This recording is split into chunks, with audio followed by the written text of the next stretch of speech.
I'm Don Shafer, the host of Impact, and you're listening to Roundhouse Radio on Demand.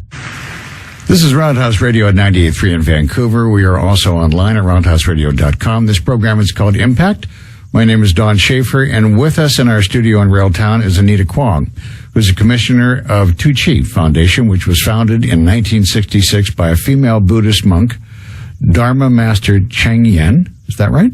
Yes, she is. And she's in Taiwan and has since spanned the globe, becoming the world's largest Buddhist charity, which is quite an honor, and that has to be a lot of work.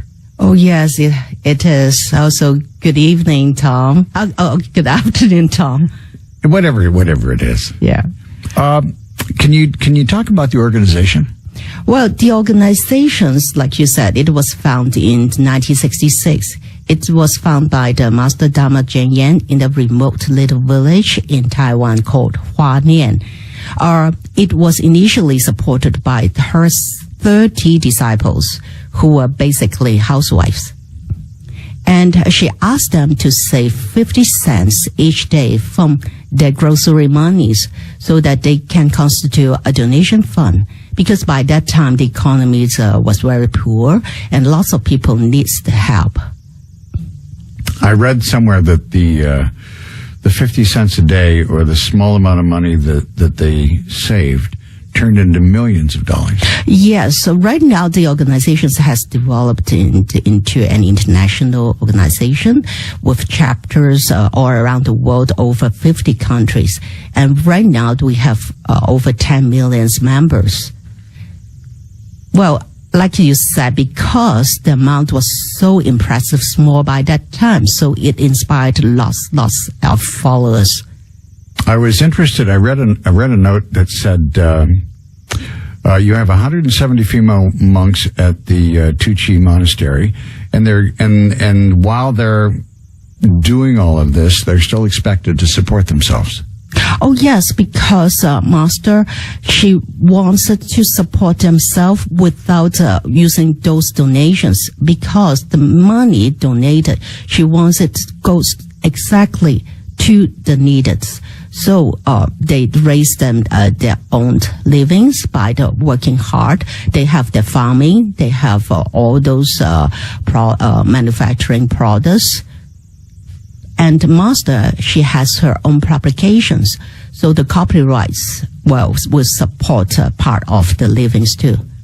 I'm curious about Buddhism in that it goes around the world. We've talked to monks in Barcelona, in Vancouver, and there seems to be a growing voice in Buddhism to get more engaged and be more involved actively in the world, where I don't know that I necessarily saw that 10 or 20 or 30 years ago. Is it always been like that? Has Buddhism generally always been, for example, there's an organization called One Earth Sangha in the U.S. that's a Buddhist organization very involved in climate change. Mm-hmm. And very aggressively active in climate change. Your organization is very active in supporting local people around the world in different communities. Can you talk a bit about that? Well, I think Buddhism would work its best by the social involvement. That's what our Master believed about it. So Tu Chi is mainly Buddhism in actions. And Tu Chi, like its name, it literally it means compassion relief. So if we follow the traditional always just chanting in the temples, it will do us no good by involving in the community. So, well, generally, I think humanistic actions, well, it's roots from our nature compassion. Can you tell me about the work you do specifically? Like, do you do a lot of work in Vancouver? Yes, I do. So, what kind of work? Well, like you introduced me, I'm a commissioner. It means that I'm a committed volunteer with Tu Chi Foundation. took me 3 years in training to become one. So in that way, I'm almost like a full-time volunteer. So I'm curious about the training. Was it difficult? Pretty hard, I would say. It's very attentive. Like we have to learn all the basic principles of the teachings, and we also have to put it like in practice. So we participate in all kinds of charitable works. We pay home visitations. We participate in all those activities that help the ladies, like our winter distributions to the homeless, and the local disasters relief and international disasters relief. I saw a note that you had been to different places in the world where there were problems in Haiti and another. Yes, I personally went to Haiti when they had that big earthquake.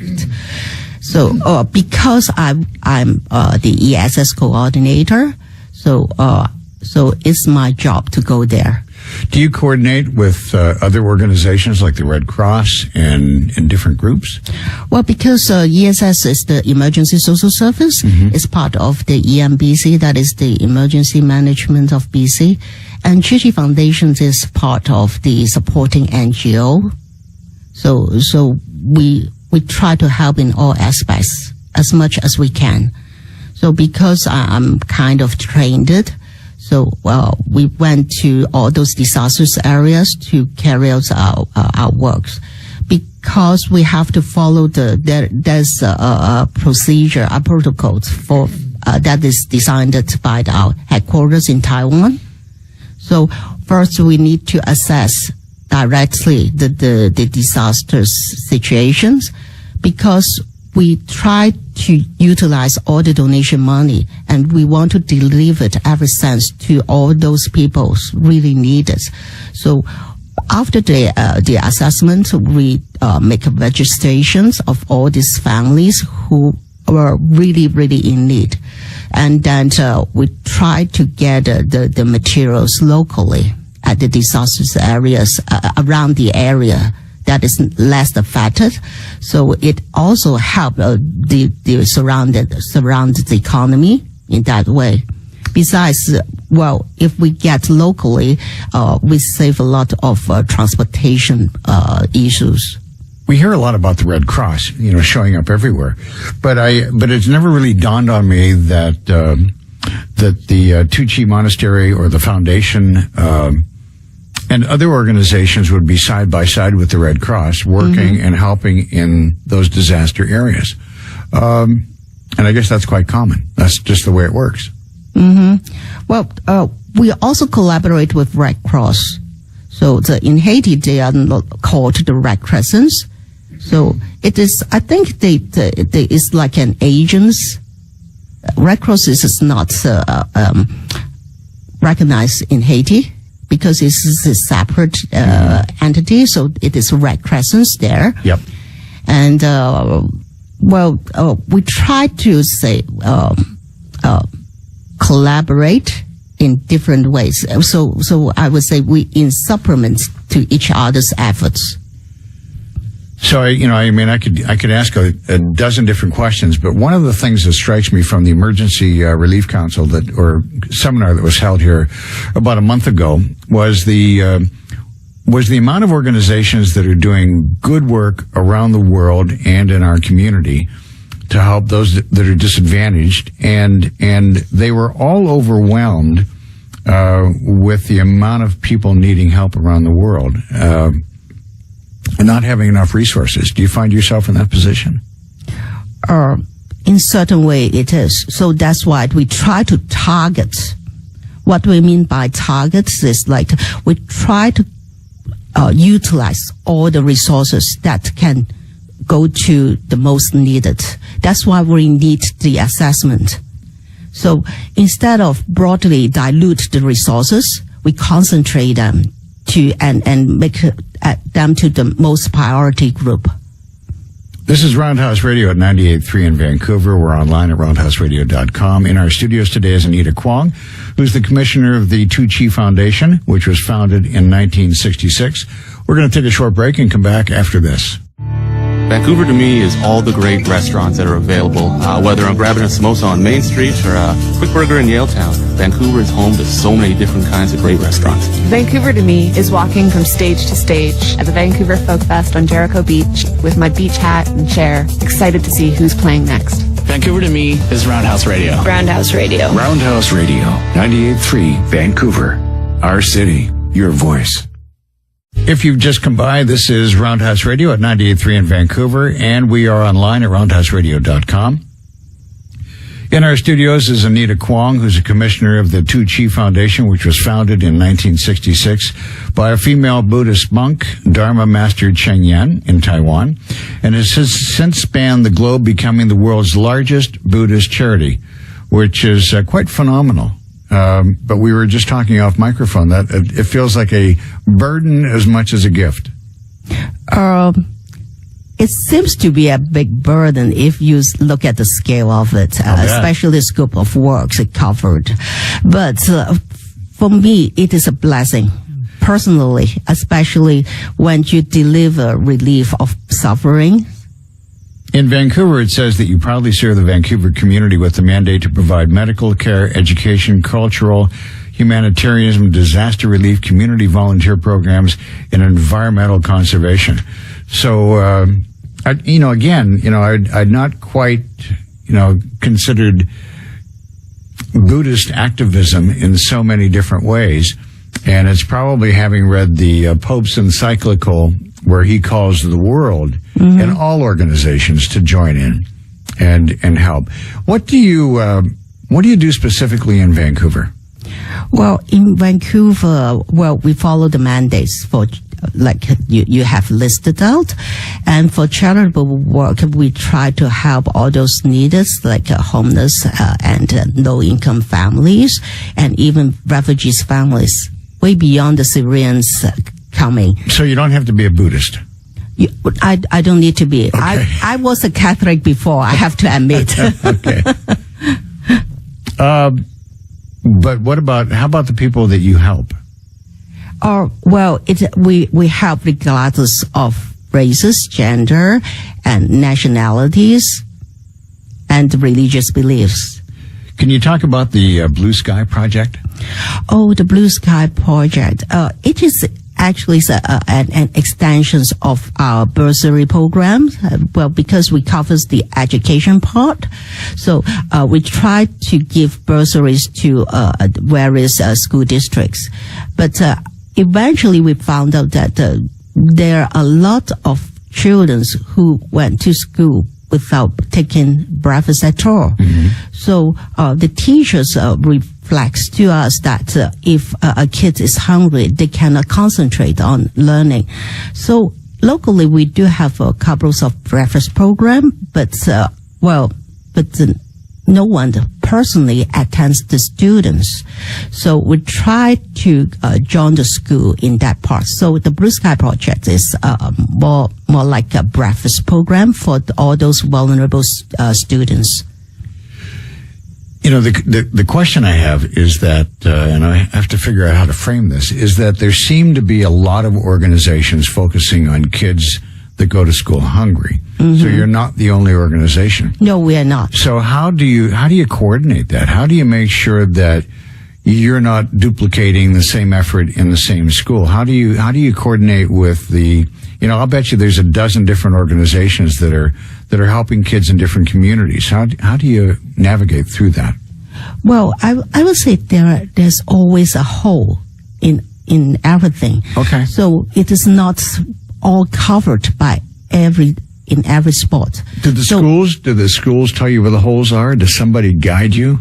Oh, yes, because because we were there for the bursary programs, so we know quite a couple of schools, and we are no strangers to the principals and vice principal organization, the society. So we are informed in all ways. And besides, we have kids ourselves, right? From my personal experience, it was a couple more, like 6 to 7 years ago, when my daughter was in the secondary school and in middle school, and she found that some of her classmates, they did not have lunch at all. So she came to me and talked to me about it. So I went to the school and talked to the counselors there. And I found out that there are a couple of underprivileged students who came from refugee families and low-income families. They could not afford to buy lunch. So I told our chapters and discussed it with our CEO, and he instructed me to start a lunch program to that school. It's somewhat like that. Well, we got information by our kids or by our neighbors or by people around us. And people reach out who want to help. So that's what you get to do, which is terrific. Mm-hmm. If you've just come by, Anita Kwong is with us. She's the commissioner of the Tu Chi Foundation, which was founded in 1966. We're talking about the organization and the work that they do in Vancouver and around the world. Can you give me a Buddhist primer? If you were a Catholic once and you're a Buddhist now, you obviously had a different path that guided you to Buddhism. What are the principles? Are there some simple fundamentals of Buddhism that would help us understand it better? Well, when I first joined the organization, I was very impressed by what Dharma Master Cheng Yin taught, and actually the actions is very similar to what we learned from the Bible, and so I can actually see God's teaching in that too when I put everything's in actions. So that's why I said the humanistic actions actually generates from our inner compassion. There are 4 principles or four primary principles? For Chu Chi's principles is they try to help or serve in respect, gratitude, respect, and love. I think that is love is of course the common traits of everyone, and respect. Well, we hope it will be. Yeah, and for respect, because we were taught like everyone is as good as us, so they worth every single respect, in no matter what, right? That's why we try to respect them. It's important to know it. I really appreciate your sharing that. Can you talk about the traditional Chinese medicine free clinics for First Nations, and do you do that here? Yes, we do. Well, because we have the traditional Chinese medicine doctor, there's a local school for training them in Vancouver. And they were impressed by our work, so eventually they donated the school to us. So we try to incorporate with them so that we can give free clinics. The first one we started with is the Aboriginal Mother Center, because those females, they need quite some help from in that way, because they are because they're First Nations. They have similar belief of the Chinese traditional medicines. They prefer natural and herbal treatment rather than the Western medicine. So they are very receiving from the treatments of the traditional Chinese medicines. So there's a philosophical, there's a better word for it. I'm not sure what it is, and it may come to me, but there's just there's more of an alignment. Oh yeah, our alignment. That is the connections, the association, I would say. Yeah. If people want to find out more about your work and what you do in Vancouver specifically, and maybe around the world, how do they find you? Oh, they can go on to our website. That is www.chuchi.ca. Spelled TZUCHI. Okay. So TZUCHI. Yeah. .ca. .ca. And your offices are in the community, like in the East Side? It is in the Vancouver. It is the 8850 Osler Street in Vancouver. And do you have a big staff, a big team, a small team? There are about 2,000 commissioners with us. But 2,000? 2,000. Wow, around the city. Yeah. That's terrific. Wow. In 5 municipalities. Okay. Yeah. And are they all from the same organization? Yes. Or do you work with other Buddhist organizations? Oh, I would say that we work with every organizations who would like to help.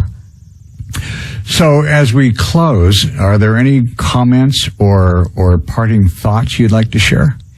Oh, I think no matter what, or no matter where you are in, the idea of like the seed of love, what we were calling. So if you let it grow, so it will spread. So that's why we want people to pay it forward. This is especially true with my international disasters relief experience, because those got help from us. We did not ask anything in return. We just want them to pay it forward. And the power of that is very strong. So I believe that will make our society a better society. It's a real pleasure and honor to have you here today. I'm glad you could come by. Nice to finally get to know you, not online, but in person, and spend some time. I hope you'll come back. I really appreciate the work that you and your foundation are doing. It's my honor too. We all do. Yeah, thank you. Thank you so much. This program is called Impact, and I guess that's a wrap for the day. Our guest today has been Anita Kwong, who's a commissioner of the Tu Chi Foundation. Again, we can find you online at tuchi.ca. Yes. Okay.